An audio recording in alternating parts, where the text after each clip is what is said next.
back to That Kevin Show with Kevin McCullough. All right, my next guest has come to the fore with a new film that is taking on a historical character that I know many of us, including I myself, have not spent as much time learning about as I think she probably deserves. But what were the circumstances of her life, and why is it the subject of his new film, Mother Teresa and Me? Ladies and gentlemen, please put your hands together and welcome Thierry Cagianut.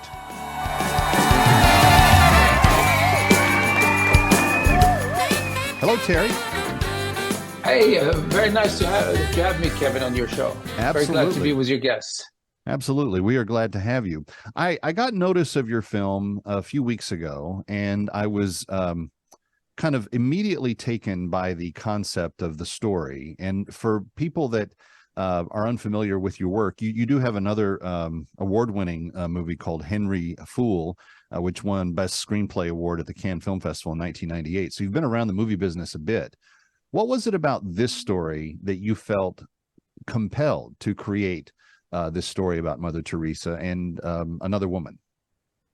Well, going back when we started making this movie, the inspiration really came from Jacqueline Fritchie Cornas, who plays Mother Teresa in this movie, when she first went to India years ago and was confronted with this poverty, this misery on the street, especially children. She was so moved. And she said, I have to do something about it. I can't just do nothing. And a few days later, she was in the office of a producer at Bollywood, and he had a big painting of her on the wall. And the inspiration came at the moment. We have to do a movie about Mother Teresa, put her spirits in the world, and activate people, to inspire people to do small acts of kindness in the spirit of Mother Teresa when they see what this woman achieved, and so create a better world in this time of strife and war. And that was, the kick of the idea for making this movie, to share these values. Well, I think if there's one thing that Mother Teresa is universally recognized for, it is an immense amount of compassion and a willingness to sacrifice greatly on her own behalf. I mean, she literally died with just the clothes she was wearing, and I think her spectacles, in terms of what she physically owned. But she impacted many, many, many people and inspired a great deal of good work across the globe. You decided to come at her story from a quite unique perspective. Describe that for people that haven't had a chance to see the trailer.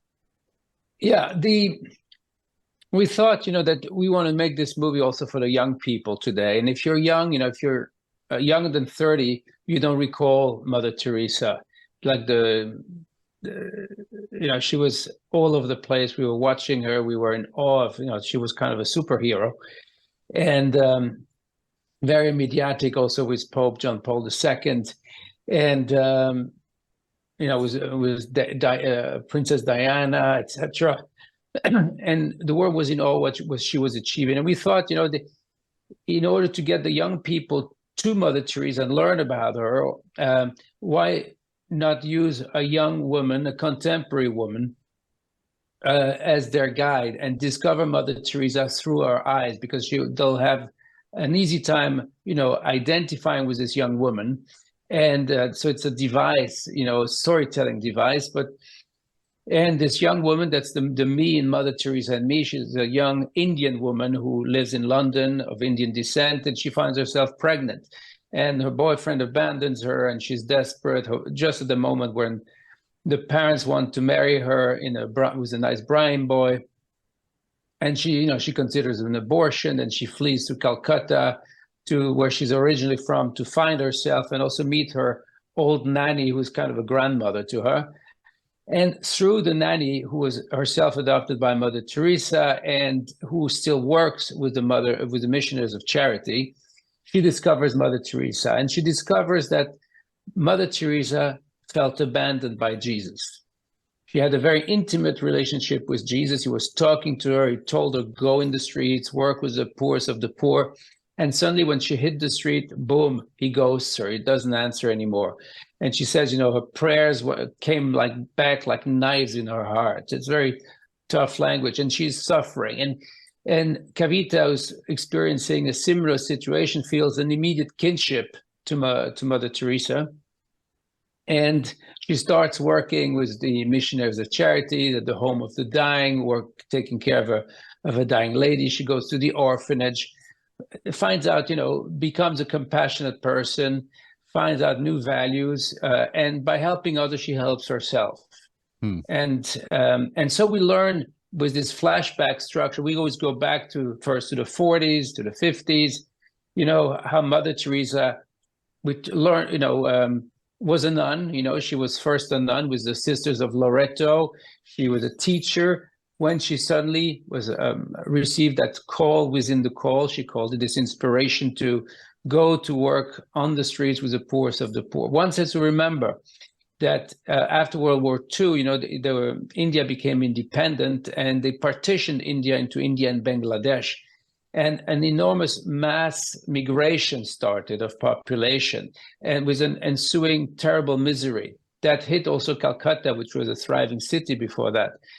And that's at that moment that she receives that call to go on the streets. And we see how, she has this conversation with Jesus, and while the process is taking place, to get the authorization from the Vatican to be exclostrated, meaning that she can live as a nun outside of a convent. For 2 years, she has this conversation with Jesus, and on the day she basically hits the streets, radio silence. And for the rest of her life, she goes through several states of, of emotions, but still she keeps to the mission, and that's what makes her so remarkable.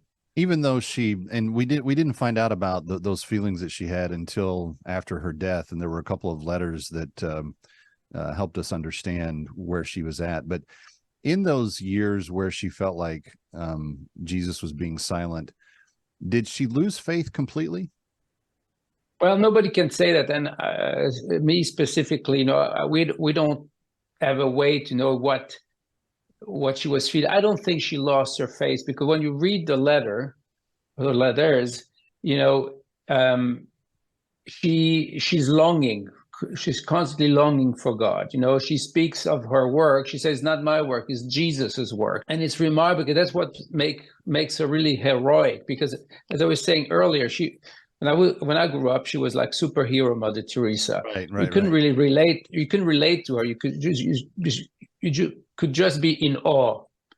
And when you discover that her frailty, emotional also, how human she was in that sense, but yet she kept it for herself and kept fighting, kept inspiring people. I mean, it's a woman who changed the world, Well, and I think the fact that she, even though she had doubts about her faith or her relationship with Jesus, the fact that she stayed on mission to which he called her, I think that is an amazing example of kind of obedience to what you know to be for you, when everybody else might say, hey, just give up on it.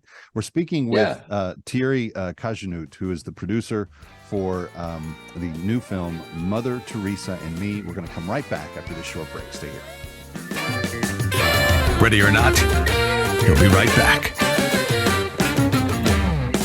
That Kevin.